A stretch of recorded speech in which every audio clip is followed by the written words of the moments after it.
35 చిన్న కథ కాదు. టైటిల్కు తగ్గ సినిమా చూసి చాలా రోజులైంది.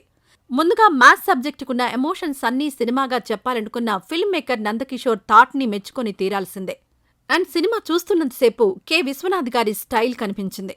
ఓ మిడిల్ క్లాస్ బ్రాహ్మణ ఫ్యామిలీ, వాళ్ళ ట్రెడిషన్స్ అండ్ బిహేవియర్ ఎలా ఉంటుందో చాలా బాగా చూపించారు. ఒక్క మాటలో చెప్పాలంటే కుమారుడికి మ్యాథ్స్ లెసన్స్ అర్థమయ్యేలా చేసేందుకు తల్లి ఏం చేసిందనేది 35 చిన్న కథ కాదు సినిమా స్టోరీ. హోమ్ మేకర్గా నివేదా థామస్ పర్ఫెక్ట్గా సెట్ అయింది. చిన్నారి అరుణ్ కూడా యాక్టింగ్ అదరగొట్టాడు. మ్యాథ్స్ టీచర్గా ప్రియదర్శికి 35 కాదు 100 మార్కులేయొచ్చు. కొన్ని ఎమోషనల్ సీన్స్ అయితే ఏడిపిస్తాయి. డైలాగ్స్ కూడా రెగ్యులర్గా వినిపించేవి కాకుండా ఆలోచింపజేసేలా చేస్తాయి. బ్యాక్గ్రౌండ్ మ్యూజిక్, నేటివిటీకి తగ్గట్లుగా ప్రొడక్షన్ వర్క్ చాలా బాగా అనిపించాయి. సెకండ్ హాఫ్ సినిమాకు ప్లస్ కాగా మరి మైనస్లు ఏమీ లేవా అంటే కొన్ని సీన్స్ కాస్త ల్యాగ్ అనిపించింది. మొత్తంగా ఫ్యామిలీ ఆడియన్స్కి అయితే పిచ్చగా నచ్చే మంచి కథ ఇది.